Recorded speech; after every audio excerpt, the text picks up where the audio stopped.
to read in a few seconds here. Let me just give a couple of seconds for anybody to join.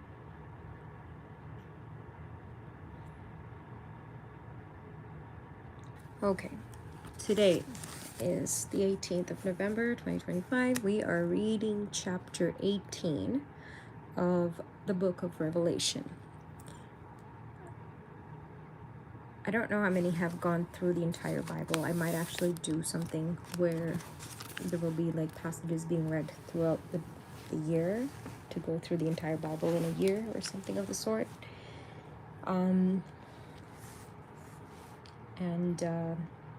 Yeah, because before I begin to read, so today's chapter has the passages the fall of Babylon the Great. The second passage is the world mourns Babylon's fall, and the third passage is finality of Babylon's fall. This is actually kind of sad. If the previous chapter we read about mystery Babylon the Great, where Apostle John writes about this mystery nation or mystery city that is similar to Babylon the Great. Babylon, if you don't know ancient history, Babylon is Bible times.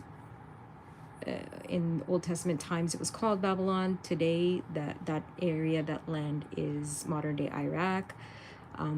This is where the Tower of Babel was, where God confused the languages and all that. So that is Babylon, the original Babylon. But this here is Mystery Babylon, in a sense that he's trying to say that it is like Babylon, but it's 2,000 something years in the future, right? Because he's writing about a time that's in the future, that where obviously he sees similarities. He saw similarities. So a lot of scholars say that it could be the U.S. That would be such a sad thing, because just seeing the names of the three passages, it makes me sad to even read that. But at the same time, I do wonder if there are other nations that could be compared to these, because the only thing that really makes it seem like it could potentially only be the US is the fact that the nation's name was a mystery, I guess. Well, yeah, Great Britain, I guess it didn't exist for as many years as when John would have written this. I have to go back and read on that history. In any case, I am now going to start reading. So, Revelation chapter 18. Passage 1. The fall of Babylon the Great. After these things, I saw another angel coming down from heaven, having great authority, and the earth was illuminated with his glory. And he cried mightily with a loud voice, saying, Babylon the Great is fallen, and has become a dwelling place of demons, a prison for every foul spirit, a cage for every unclean and hated bird. For all the nations have drunk of the wine of the wrath of her fornication. The kings of the earth have committed fornication with her, and the merchants of the earth have become rich through their abundance of her luxury. And I heard another voice from heaven saying, Come out of her, my people, lest you share in her sins, and lest you receive of her plagues. For her sins have reached to heaven, and God has remembered her iniquities. Render to her just as she rendered to you, and repay her double according to her works. In the cup which she has mix double for her. In the measure that she has glorified herself and lived luxuriously, in the same measure give her torment and sorrow. For she says in her heart, I sit as queen, and am no widow, and will not see sorrow. Therefore her plagues will come in one day, death and mourning and famine. And she will be utterly burned with fire, for strong is the Lord God who judges her. Passage 2. The world mourns Babylon's fall. The kings of the earth who committed fornication and lived luxuriously with her will weep and lament for her when they see the smoke of her burning, standing at a distance for fear of her torment, saying, Alas, alas, that great city Babylon, that mighty city, for in 1 hour your judgment has come. And the merchants of the earth will weep and mourn over her, for no one buys their merchandise any more, merchandise of gold and silver, precious stones and pearls, fine linen and purple, silk and scarlet, every kind of citron wood, every kind of object of ivory, every kind of object of most precious wood, bronze, iron, and marble, and cinnamon and incense, fragrant oil and frankincense, wine and oil, fine flour and wheat, cattle and sheep, horses and chariots, and bodies and souls of men. Well, that's creepy. The fruit that your soul longed for has gone from you, and all the things which are rich and splendid have gone from you, and you shall find them no more at all.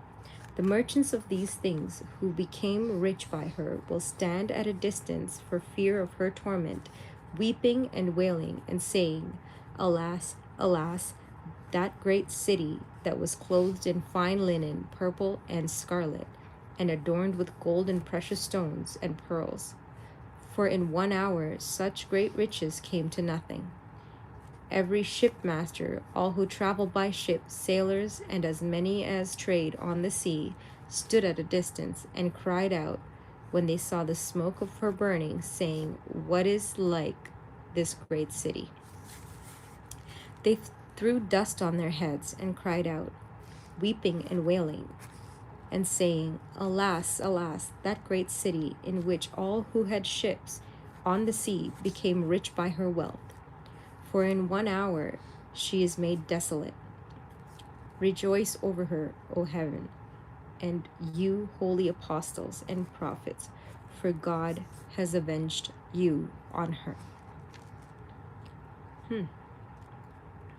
See, I'm going to pause here for a second. The second passage with the types of things that are being traded from this mystery Babylon makes me wonder if it is, after all, USA or if it's somewhere else. In any case, now, the final chapter, the third chapter, Finality of Babylon's Fall. Then a mighty angel took up a stone like a great millstone and threw it into the sea, saying, Thus with violence and the great city Babylon shall be thrown down and shall not be found any more.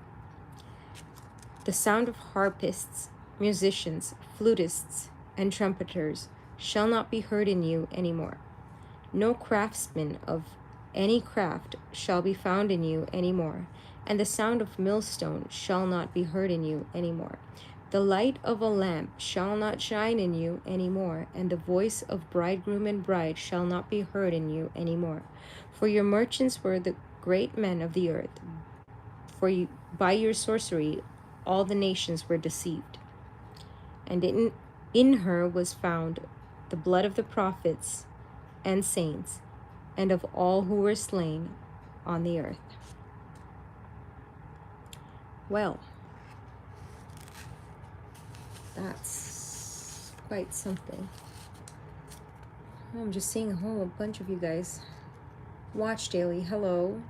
Hi, Mason. I'm just shouting him out. He's asking for me to shout him out, or her, I don't know. But hello, Amy. So that was chapter 18, you guys, of the book of Revelation. Any of you, honestly, those of you who even read fiction and have, you know, an interest in books like The Lord of the Rings or Chronicles of Narnia or even